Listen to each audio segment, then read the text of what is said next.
First Amendment freedoms, and government transparency. This is the foundation to a healthy democracy. Welcome to the NEFAC Report, where we discuss your rights to free speech, freedom of the press, and an open, accountable government. I'm Alexandra Tavalone, production manager for the NEFAC Report and part of a student team at Roger Williams University working with the New England First Amendment Coalition. Thanks for joining us. On this episode, we'll be hearing from Granite State News Collaborative Director and NEFAC Advisor Melanie Plenda. Melanie helped launch a program with NEFAC and the Naki S. Loeb School of Communications in New Hampshire called CivDoc, or Civic Documenters. The program helps increase press coverage of local municipal meetings and teaches community members how to better engage with government. Later in the show, we'll hear from journalist and NEFAC advisor Todd Wallack about the challenges reporters face obtaining search warrant records in Massachusetts. Todd will explain how this prevents us from learning about law enforcement investigations and why it is making it difficult for us to keep police accountable. But first, here's Justin and Melanie. Melanie, thanks for being here. I want to have you discuss this program that you've really taken the lead on with the help of NEFAC and the Naki Loeb School called CivDoc, Civic Documenters. Can you tell us what this is all about? I sure can. Thanks so much again for having me. This was sort of an amalgamation of a lot of different good ideas. So I had been working with Naki Loeb on a version of a community journalism class where we were teaching community members just basically how to cover their communities, doing kind of soft news. And this was based sort of on a program that was happening at the University of Vermont at the time. We wanted to see how we could tweak it and have it here. The more that I worked with my partners in the Granite State News Collaborative, the local news partners, the more I really was seeing the need for local news coverage of municipal meetings, of school board meetings. All of these big decisions were happening. And, a lot of outlets just don't have the resources and staff to cover them all. And so we decided, well, what could we do to sort of put together a program that taught people how to cover these local municipal meetings? We created a curriculum for community members to be able to learn how to cover their own communities. And then just briefly from there, we connected up with a few pilot newsrooms willing to work with community members. We had 3 different cohorts, two in the Monadnock region and one in the Lakes region, who worked with the Laconia Daily Sun, the Monadnock Ledger Transcript, and the Keene Sentinel. Explain for us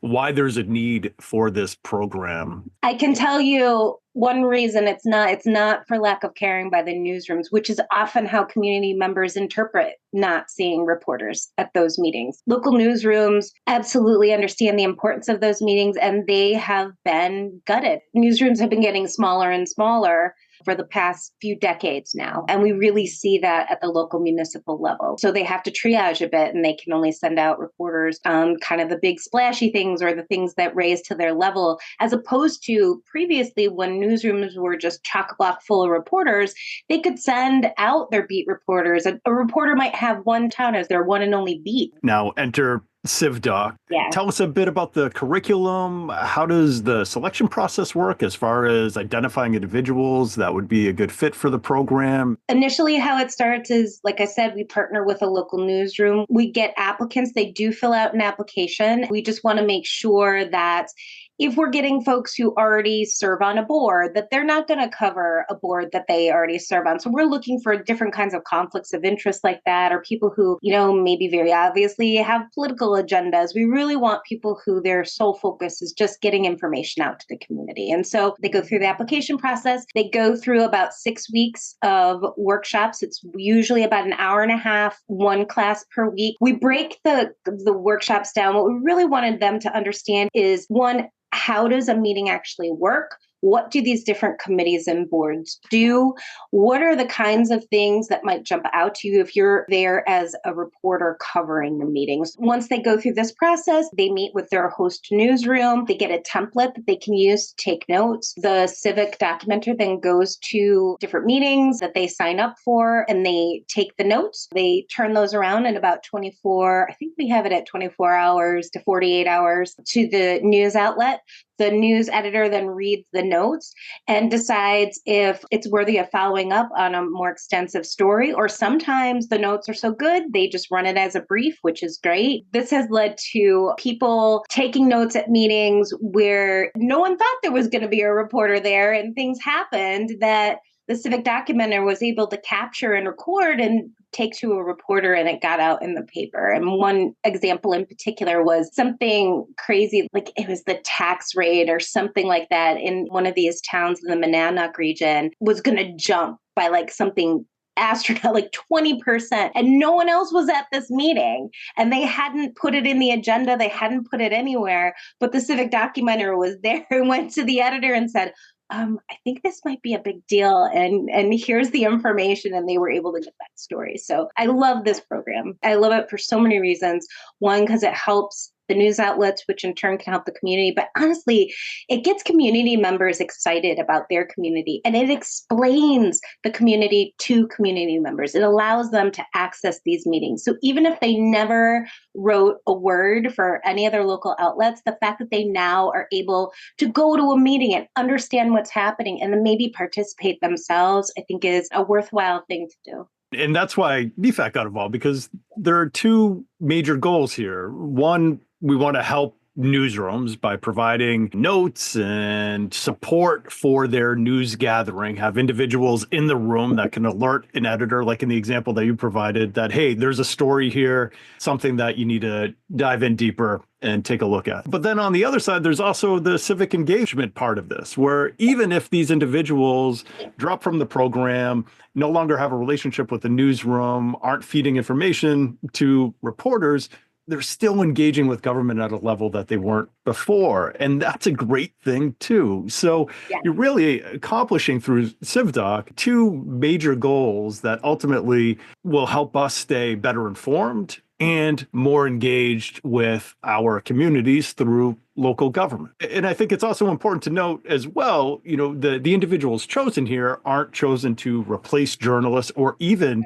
practice journalism. They're just there to be present at these meetings, to take notes, to then provide to an editor so they can say, oh, we didn't have somebody at this meeting otherwise, but now I know what happened, and maybe something that happened at this meeting requires a little bit more attention. And then they can designate one of their journalists, somebody on their staff, to look into it. Is that right? Exactly. And to that point, in fact, and this is a small point, but I think it goes to what you're saying. We offer a small stipend to have community members cover the meetings. Maybe out of the 20, maybe 30 who've gone through the program, literally only 2 have ever invoiced me. And I've gone to them. We need to pay you. I want to pay you for it. And they never return an invoice to me. And I've had people reach out and say, you don't have to pay me the stipend. I just want to do this. We're not having them replace reporters. They can't replace reporters. And many of them don't want to. They just want to be able to get that information out to community members. And this is a great way to do that. Let's move forward now into potentially a third cohort. What are plans for the program? How are we going to proceed in getting that third group together? Are there any newsrooms that have raised their hand and said, we want to partner? What does the future of this program look like? Yes to all of that. Yes, there will be a third cohort. There was some recent changeover at the Naki Loeb School. So the executive director, Laura Simone, who we all love, she is moving on to other things. And they've brought on a new executive director who we're very excited to work with. She's very excited to see the program continue. She literally just started as of the date of this taping. So I'm going to give her a little time to get her sea legs, but then we're going to jump in, start tweaking some of that curriculum that we had. We got some great feedback, both from newsrooms and from the cohorts that went through the program with the last iteration, that we want to try to integrate into the curriculum, maybe pare it back a little bit, have a little more hands-on time where we're working with the cohort where they can actually maybe go to meetings while they're still taking the class with us. We can answer questions, things like that.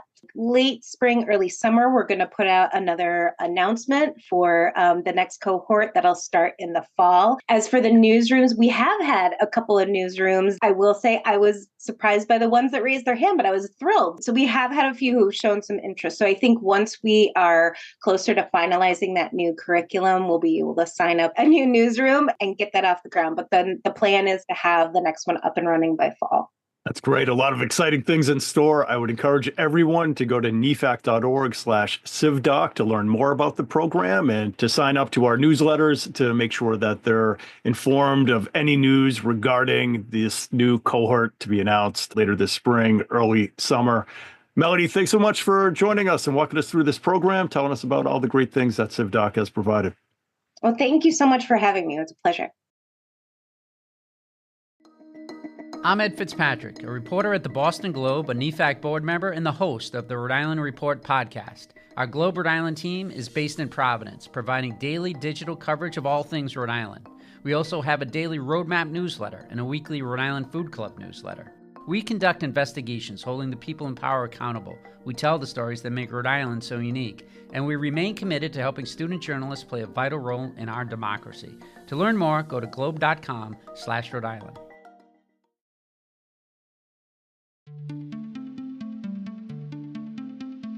Hey, this is Alexandra again. If you want to learn more about the topics being discussed in this episode, please take a look at our show notes. A link is provided wherever you're listening to this podcast. These notes include NEFAC resources, information on CivDoc, and so much more. Now, let's hear reporter Todd Wallack's discussion with Justin about the difficulties obtaining search warrant records from Massachusetts courts. Hey, Todd, I want you to speak to us about search warrant documents, search warrants, applications for search warrants in Massachusetts and how difficult they can be to obtain. But first, tell us the story of Alvin Campbell and the reporting that you and your colleagues did at WBUR that really informed you about this particular issue. Sure. Alvin Campbell is one of the most well-known accused serial rapists in Massachusetts at the moment. He also happens to be the brother of Attorney General Andrea Campbell. And I was working with a reporter, Walter Wolfman, looking at that case, and we're wondering why it took so many rapes before he was arrested and what happened. So we were trying to first look at the court documents and other records that were available. And one of the things we ran into is that there's a type of court document that's supposed to be public called search warrant. We thought we knew which courthouse it was filed in, and the reporter asked by email, he asked on the phone, he went there in person, and kept getting a consistent message from the court clerks that they couldn't find it. The rules are very clear in Massachusetts. These records are supposed to be public. And in this case, the records contained invaluable information that showed police had evidence and had 4 prior reports of rapes before they eventually arrested him after a 5th victim came forward. There were lots of really important details in that record laying out what police knew at the time of his arrest. And it was just so difficult to get copies of that document. And I know I've experienced problems and my colleagues have experienced problems in other courthouses getting access to search warrants, these records that, like other court records, are supposed to be public. Todd, tell us a little bit about the context when it comes to search warrants. Law enforcement needs to gather certain evidence to build a case against a potential suspect. How do they get a search warrant? How do they execute that warrant? And then where does all of that paperwork ultimately go, or where should it go? Under the law, under most circumstances, to do a search, police need a sign off of a judge showing that they have good grounds to do that. They have probable cause, that there is evidence that there was a crime committed, and that a search is actually going to turn up relevant evidence to that crime. So they're not just going on a goose chase looking for something bad to throw at somebody. So there is this process. The police or other investigators will normally file a request with the judge forced to conduct a search, and it will generally contain an affidavit from a police officer or somebody else explaining the reasons and facts and basis for that search. Those are initially confidential for a short window of time so that it doesn't alert the person who's being searched or their property being searched. So there's a limited window of time before that search warrant is approved and executed where it is supposed to be confidential. But after that period, which is usually a few days or a week, it's supposed to be available so the public can see whether that search was indeed justified. What was the basis for that search? And to give people greater confidence in what police and courts are authorizing. But that transparency isn't of much value if people like me, even experienced reporters, can go to the courthouse and can't find the documents or are turned away, or the clerks who maintain the documents say that they can't find them. So we had one of our legal fellows spend some time last summer looking into this issue, calling around, visiting courthouses, trying to determine just what the policies are. And we found this patchwork of various policies determining where these search warrant documents should be stored, if they're stored at all, how long they should be stored for, which can make it, as you said, really difficult to get this information when you're reporting a story, trying to determine the circumstances under which that particular search warrant was issued. How, in the Campbell story, did you get that search warrant information? Did you have to go to another source? Did you work with the courts? How long of a process was it before you got what you needed? Yeah, so in this case, we spent months trying to work with the courts to find this document. We initially went to the Central District of the Boston Municipal Court multiple times. They couldn't find it. We complained to the administration office of the trial court and asked them for help. That didn't help. We went to 3 other possible courts where we thought there might be the documents. They couldn't find the documents. Ultimately, we wound up getting the documents from the prosecutors, from the district attorney's office in Suffolk County. If they had not given us the documents, we would have been out of luck, and we would be missing key pieces of the story. So good news is you finally got the information. Bad news is we still have this existing issue where these documents can be very difficult to find if they're found at all. In fact, some clerks are misinformed about whether or not search warrant and applications for search warrants are public in the first place.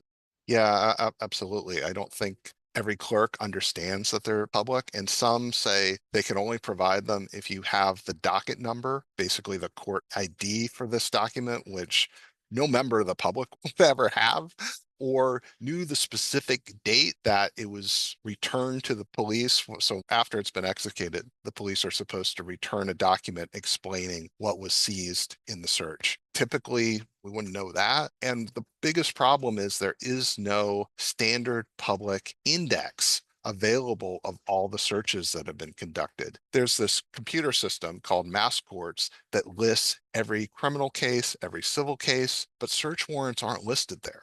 There is no public index that I've ever seen. I think I've heard that some courts may have an index, but it is not uniform. And there are big questions about what these indexes are, how they're kept, and who has access to them. But search warrants appear to be very different from most other records that are listed in a public court index so that journalists and any member of the public can find them. And that shouldn't be the case. That's why NEFAC jumped in, wrote to the courts requesting certain changes be made, including a policy that requires such an index to be provided to the public so they can get easier access to these documents, as well as guidance to clerks to make sure that everybody's on the same page as far as knowing that these documents are in fact public and should be accessible to anyone who comes into the courthouse to obtain them. So hopefully these changes will be made, but if not, Todd, can you tell us what kind of stories are in jeopardy here? What stories aren't going to be told if journalists like yourself don't have access to these types of documents? It makes it really difficult without these documents to know how the police are operating, how the criminal justice system is functioning. There are a lot of types of documents that are restricted and aren't available. There are lots of police reports that are not available to the public, lots of investigative reports that are not available to the public. One of the few windows into how police operate is court records. And this is a key court record that shows how police were conducting an investigation and the basis for searches. I think it's really helpful for journalists to be able to access these documents, and they're public as a matter of law. They're public as a matter of court policy. So it's just a matter of figuring out how do we make the system work so the courts actually make the information available that they're supposed to.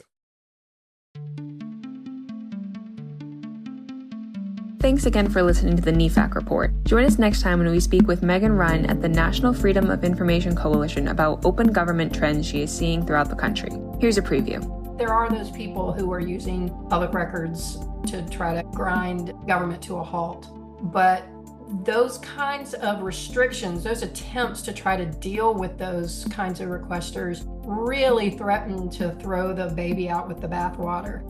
We'll also hear from Sawyer Loftus at the Bangor Daily News about a promise made nearly 10 years ago in Maine to put all public court records online, a promise that remains largely unfulfilled. That original system that was pitched and promised by the Maine judicial branch was supposed to be similar in function to the federal courts. But, almost 10 years later, it is not quite ending up like that. This program is produced by the New England First Amendment Coalition in partnership with Roger Williams University's Communities of Hope and under the guidance of Professor Bernardo Mata. I want to give a shout out to our student team, David Peters and Matthew Downey for the editing, Anna Pellegrini for the program logos, Will Feingold for music, Sarah Price for the show notes, along with Brianna Frysora and Lex Benson Amoranti for production assistance. We'll see you next time.